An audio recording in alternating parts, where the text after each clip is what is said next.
Asia transformed massively in just one century. From a region carved out by colonial empires to the powerhouse of today's emerging multipolar world. BRICS, the SCO ASEAN. So many of the key pillars of the new global order are now anchored right here in Asia. To discuss the continent's stunning success and its future, I'm joined today by the prolific Singaporean diplomat and academic Dr. Kishore Mahbubani, the author of Has China Won? The Asian 21st Century and Living the Asian Century. Dr. Mahbubani, welcome. My pleasure. By the way, you can call me ambassador or professor, but I'm not doctor. I'm sorry. I saw. I read It's that okay. with It's your okay. It's doctorate, okay. actually. Yeah. Eh, Ambassador Mahbubani, which Yeah. very nice because you served actually in the I United served. Nations Yeah. twice, Singapore's ambassador to the UN. Yes. And can you tell me a bit? Is my assessment that Asia is really going to be one of the new centers of this multipolarity? Do you share that assessment? No, Asia is not just going to become one center. It's going to become the center. But of course, within Asia, there'll be multiple poles, by the way. Asia itself will be multipolar, not just part of a multipolar world. And certainly, the key point I emphasize in my writings is that the 200 years of Western domination of world history have been an aberration. Because from the year 1 to the year 1820, the two largest economies of the world were always those of, China and India. Mhm. So it's only in the last 200 years that Europe took off and North America took off.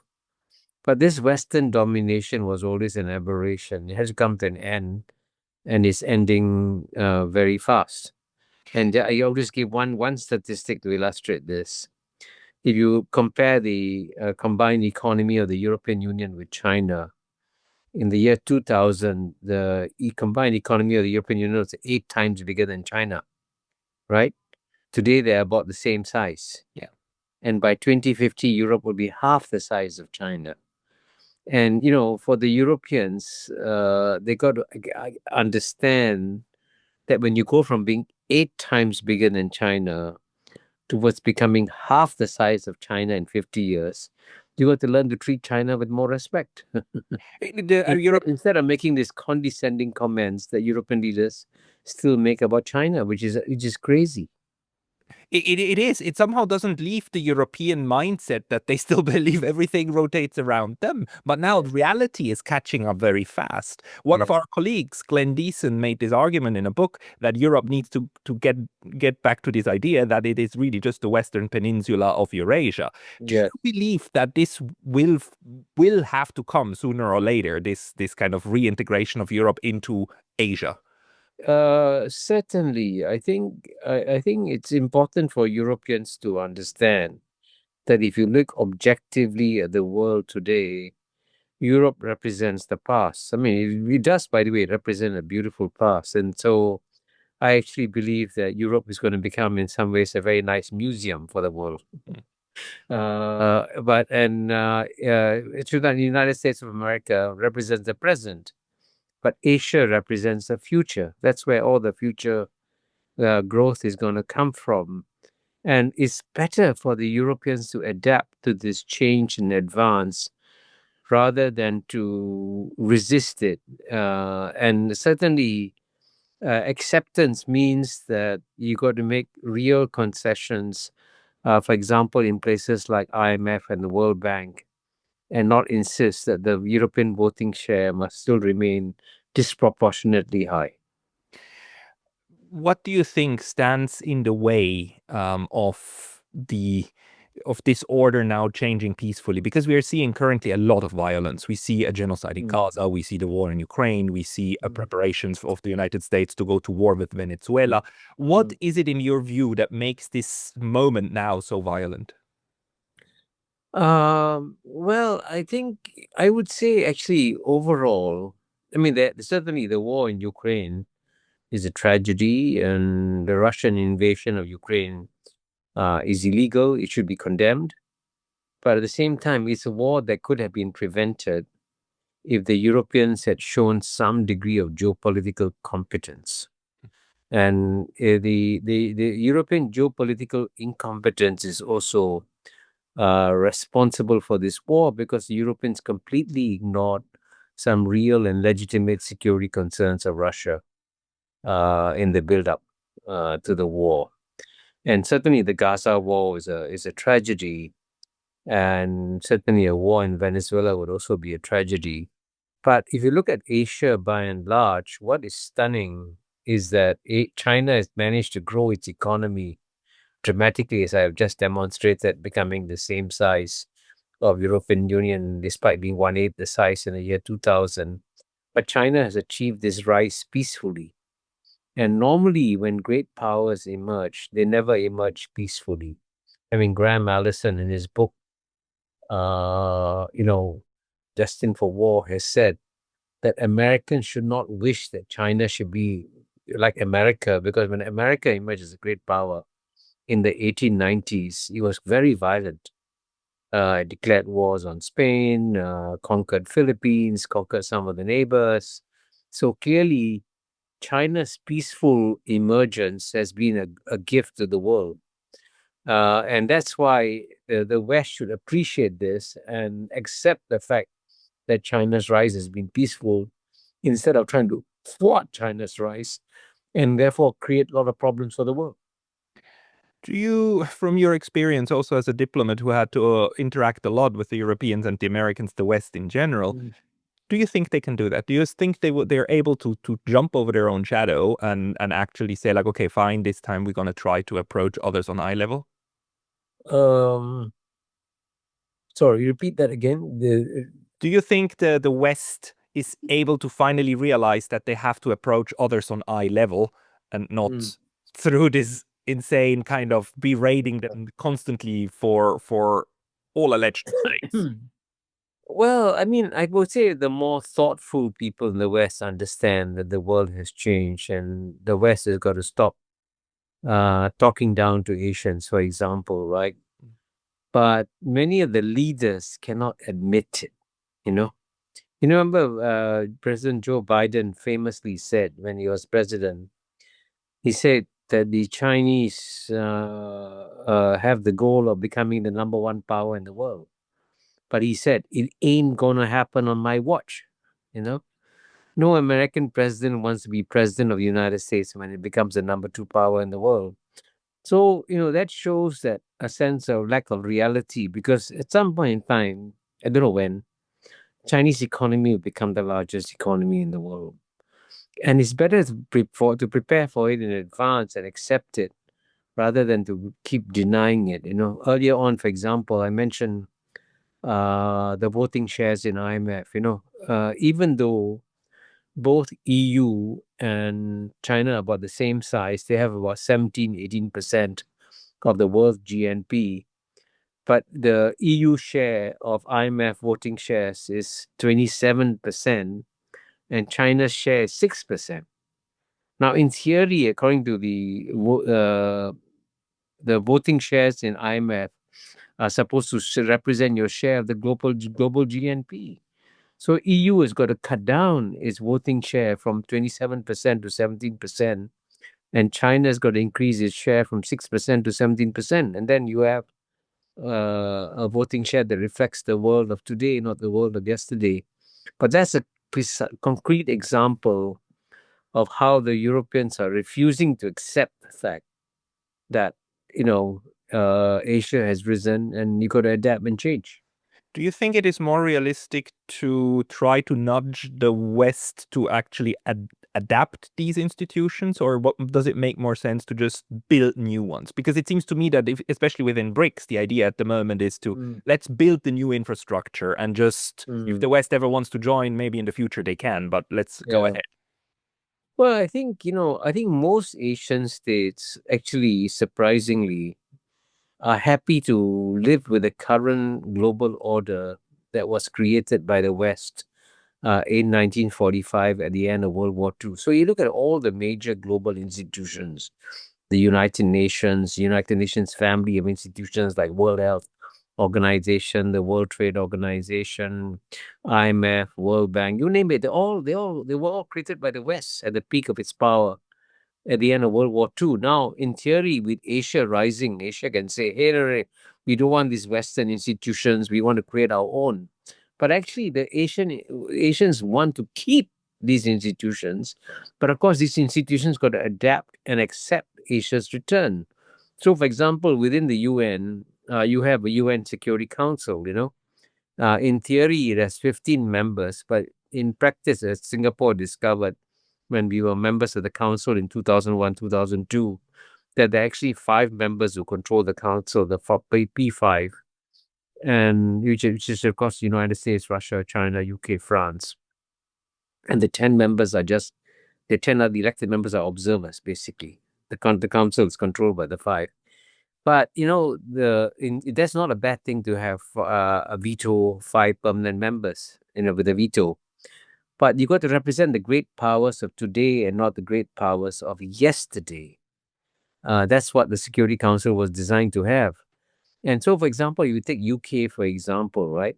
And I mean, I'll compare UK with India, okay?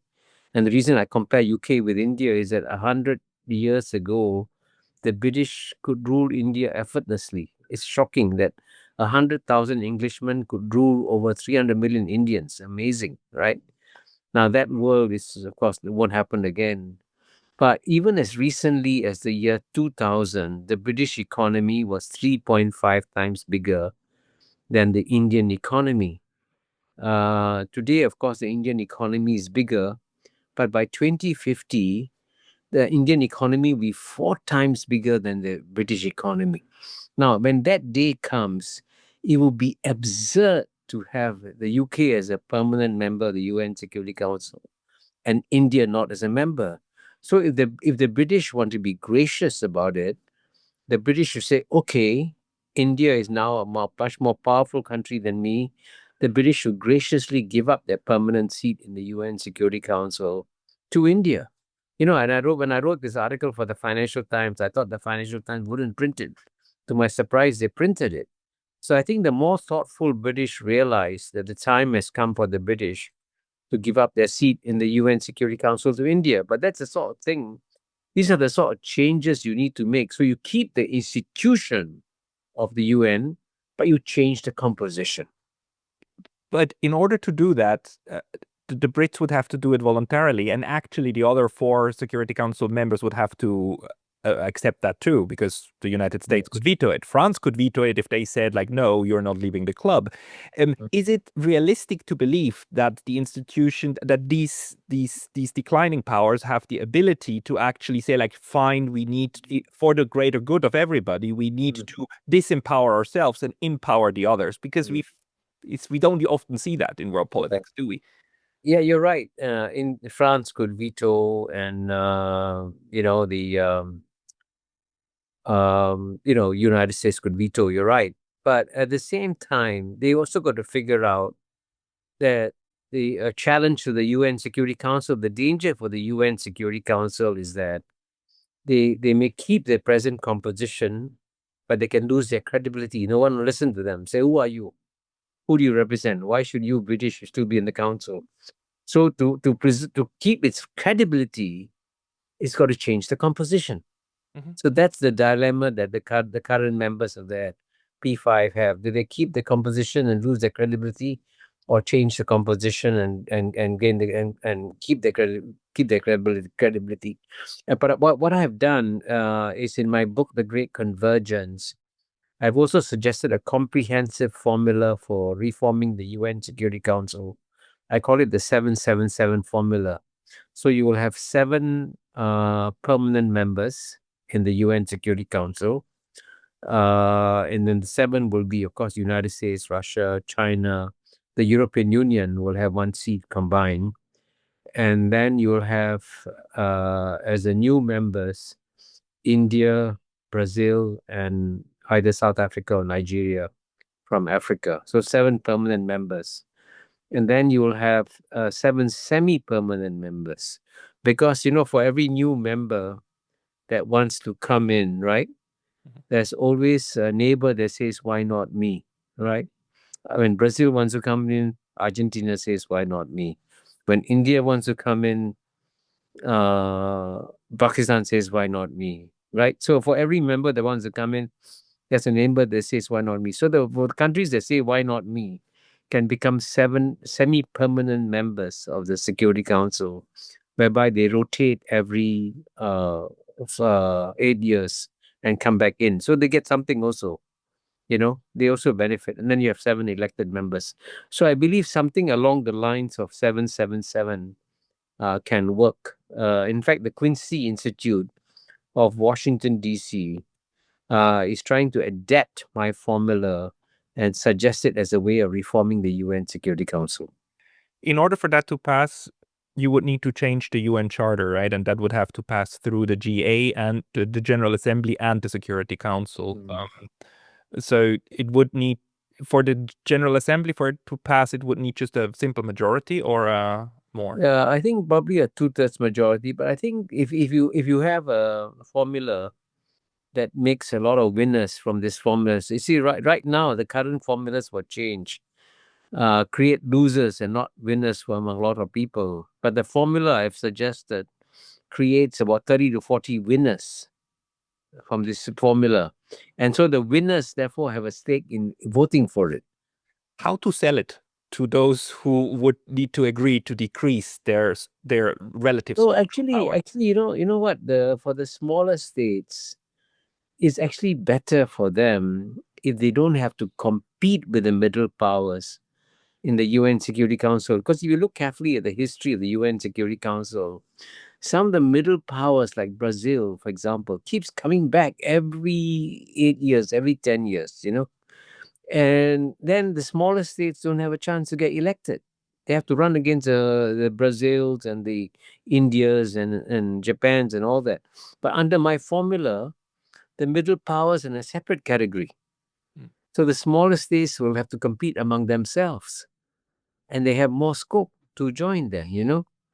So there'll be more space and if you look at it effectively, there'll be more opportunities for smaller states to get elected under my formula. There's no question the UN needs reform. Your formula would be a good idea. The central question is how to do it, how to get it through. And I wonder if ASEAN as well, I mean, Singapore being one of the key parts of ASEAN, also has some lessons to offer on how a multipolar world can be structured, where it's not all about just top-down decision making, but a consensus model. What do you think about that? Well, I think ASEAN is definitely a role model for the world. Because, I mean, we haven't discussed some of the other changes happening in the world. And I always say that the new world that is coming is what I call a 3M world. And the 3M meaning that it will be multi-civilizational, multipolar, and multilateral. Mm. And the reason why the world needs to study ASEAN is that ASEAN is the most successful multi-civilizational club in the world. In fact, no other region of the world is as diverse as Southeast Asia is. Indeed, among the close to 700 million people in Southeast Asia, you have 250 million Muslims, 150 million Christians, 150 million Buddhists, Mahayana Buddhists, Hinayana Buddhists, you have Taoists, Confucianists, Hindus, and you also have lots of communists in Southeast Asia. So it is by far the most diverse region of planet Earth. Yet it has preserved itself as an oasis of peace and prosperity. So what ASEAN has done is ASEAN has provided a multi-civilizational laboratory for the world, so you can understand how different civilizations can live with each other in peace. And that's what the 21st century is going to be all about, because the Western civilization has got to learn and learn to live in peace with stronger Chinese civilization, stronger Indian civilization, stronger Islamic civilization. And the reason why ASEAN is the only one that can offer a model, because if you look at the European Union, for example, the European Union has been around much longer than ASEAN, but it is still remains a Christian club. Mm. And, Turkey has applied to join for, 30, 40 years now. And the fact that the European Union cannot even admit one Islamic member shows that the European Union is psychologically not preparing itself for a multi-civilizational world, but ASEAN is teaching the world how to live in a multi-civilizational world. One other thing that the West seems unwilling to give up is this thinking in black and white and friend and enemy, in ally or adversary. But ASEAN and Asia in general, it doesn't go that route. The rest of the world doesn't go the route, the way of forming more and more alliances. How do you see the security structure actually? That what can we learn about how Asia organized its security structure? Well, one thing you notice that, relatively speaking, in Asia, the major powers are not building alliance structures. So China is not building an alliance structure. India is not building an alliance structure. Indonesia is not building an alliance structure. Of course, some Asian states are allies of the West, of United States. I mean, Japan, South Korea, Philippines, Thailand. But at the same time, they're also pragmatic. Even though they're allies of the United States, they're still keeping up their good ties with China. Although, as you know, right now, Japan and China seem to be having a very difficult patch. But they've gone through difficult patches before and they've come out of it. So I hope they'll come out this difficult patch too. But the notion of creating exclusive alliances is not part of the Asian tradition, because we are much more inclusive. We say that we'd rather have people who are different from us in the same club, because we have to live with people who are different from us and not similar to us. So within ASEAN, for example, the West, for example, under the Western system, you have to be a democracy before you can join the Western alliance, right? But some of the states in ASEAN are democracies, some are not democracies. We say, okay, you choose your political system. We don't pass judgment on it. We accept you for what you are, and we will live with you. You know, and that's the acceptance of diversity is a big asset of Asia, rather than the Western tradition of creating like-minded alliances. Do you think the pressure on Southeast Asia and other regions will increase to actually, have more balanced security ties, meaning like less eggs in one single basket? Like Singapore, for it seems to be especially like a bit in this tension of like, are we an integral part of the US alliance system or are we not? Do you think, in my view, I think it would the pressure will increase for places to be more neutral in the sense of having more partners, but how do you see it? Well, I think certainly in the case of the most Asian countries, for example, I mean, there's no question. My book has China One, which you mentioned, tries to explain why the US-China contest will definitely accelerate Mm. over the next 10 to 20 years. This is normal because the world's number one power will never give up its position gracefully. He will always try to push down the number one emerging power. So the fact that the United States is pushing down China is logical, predictable behavior of any number one power. So we should not be surprised by it. But what's interesting is that, unlike in the case of the Cold War, when the United States was very successful in recruiting allies, both in advanced European countries and also among developing countries. I mean, in the Cold War, countries like Indonesia, Pakistan, Egypt, and to some extent even China were allies of the United States in the Cold War. But this time around, in the contest between United States and China, almost all the major countries in the world, especially in the global south, have said, we're not taking sides. We want to be friends with the United States of America. We want to be friends with China. And I think that's the pattern. That's the pattern. And certainly among the 11 ASEAN countries, they have made their position very clear. They want to be friends with the United States and they want to be friends with China, and they don't want to take sides. And that in general also reflects the position of the global south countries too. There's this, to me, very uh,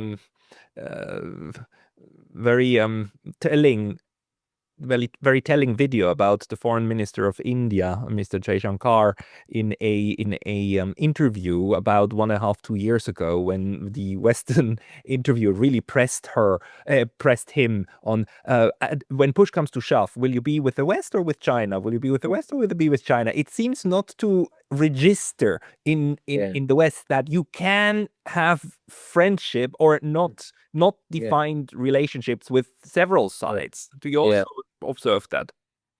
Yes, certainly. And India will emerge as a strong independent pole in a multipolar world. I already gave you the example of how India's economy is growing very rapidly compared to the British economy. And in the case of India, it's already the 5th largest economy in the world. And very soon, within 4 to 5 years, it will become the 3rd largest economy in the world. And so clearly 10 years from now, you'll be United States and China will be the number 1, number 2 positions, and India will be the number 3 position. And so there's no reason for India to align itself with either the United States or with China, because it's big enough, strong enough to be an independent third pole. And frankly, the rest of the world will be happy to see India as an independent third pole, because if the independent third pole doesn't take sides, it provides political cover for other countries also not to take sides in this US-China contest. Very concrete question, but do you think it is about time that we start reforming a very old part of international law called the law of neutrality in order to adapt it to this modern version of being multi-aligned? Well, I think I don't think that they will be necessarily neutral, They will be, in my view, the word non-aligned is still very much more accurate, because on some issues, clearly, countries will work closely with the United States, for example, because the United States is still a leading country in many areas, and the world will still have to work with the United States. And in other areas, they'll work closely with China. Mm. So they're not necessarily being neutral. They're being non-aligned and willing to work with everybody. The interesting thing is non-alignment was never codified in international law, at least not in any way similar to the way neutrality was codified. Do you think the UN should work on non-aligned principles and norms in order to make them more useful? Well, I think what's more important is for the states to show their positions in their behavior, right? And behavior is much more important as an indication. So, for example, the European states, for example, right? They could have also chosen to be an independent pole. And in the geopolitical contest between United States and China, they could have chosen to be friends with United States and be friends with China, right? And that will be a sensible thing for Europe to do, because in many ways, in the long run, the biggest challenge for Europe is not going to come from Russia. Russian tanks are not going to invade Germany or France anymore. In fact, the biggest challenge to Europe is going to come from the demographic explosion in Africa, right? And in the year 1950, Europe's population was double that of Africa's. Today, Africa's population is 2.5 times bigger than Europe's. By 2100, Africa's population could be 10 times bigger than Europe. So Europe has got a very important vested interest in the economic development of Africa. Because and so every dollar invested in Africa is a gift to Europe, because it creates jobs for Africans to stay in Africa. So when China is now the biggest investor in Africa. So when China invests in Africa, Europe should send China a thank you note and say, thank you for investing in Africa, because you are creating jobs in Africa. But instead of thanking China for investing in Africa, the Europeans have shown their geopolitical incompetence by slapping China, criticizing China for investing in Africa. So this is a classic case of shooting yourself in your own foot when you criticize China. So I find when I listen to the European leaders like Elizabeth von der Leyen, Kaya Kallas, or Annalena Baerbock, the former foreign minister of Germany, I find that they don't step back and do a very rational, pragmatic, long-term strategic calculation of what are Europe's interests in the long run and what should Europe do to protect itself in the long run. So I'm actually, in some ways, the best friend that Europe has because I'm trying to tell the Europeans, look at your own interests, and your own interests dictate that you should not necessarily take the side of the United States against China because your interest, geopolitics is a combination of two words, geography and politics. And because the geography of Europe is different from the geography of the United States, it makes sense for Europe to say, okay, when it comes to our geography, we need to work with China to create jobs in Africa, right? And not join the United States in blocking Chinese investments in Africa. And in some ways, Donald Trump should be seen as a gift to Europe because Donald Trump is saying, my mission is not to make Europe great again. My mission is MAGA, to make America great again. And so Europe should say, okay, if your mission is to make America great again, our mission is to make Europe great again. And therefore, Europeans should become more pragmatic in the way that they handle their geopolitical issues. But as Henry Kissinger told me in his last one-on-one conversation, the quality of mind of European leaders has gone down a lot. And they're not able to engage in long-term strategic thinking in the way that previous generations of leaders could do so. Well, the United States was also very successful in building these transatlantic ties and actually fostering a lot of European leaders who view more value in continuing the transatlantic ties and strengthening the U.S. than strengthening their own domestic capacities, which is a tragedy. But let's put that aside. Do you think that this will come back into balance over long or short, or do you foresee, especially for Europe, more turmoil ahead? There was a famous British statesman, Lord Palmerston, I think his name was, who said that countries don't have permanent friends, they don't have permanent enemies, they only have permanent interests. Now, in the Cold War, there was it wasn't the values that brought United States and European Union together. There was a convergence of interests. Both felt equally threatened by the Soviet Union. And they say, okay, if you have a common enemy, you cooperate, right? The Soviet Union was right there at the border of Europe. In fact, Soviet tanks were very close to Germany. So it made sense for Germany to form a close alliance with the United States of America.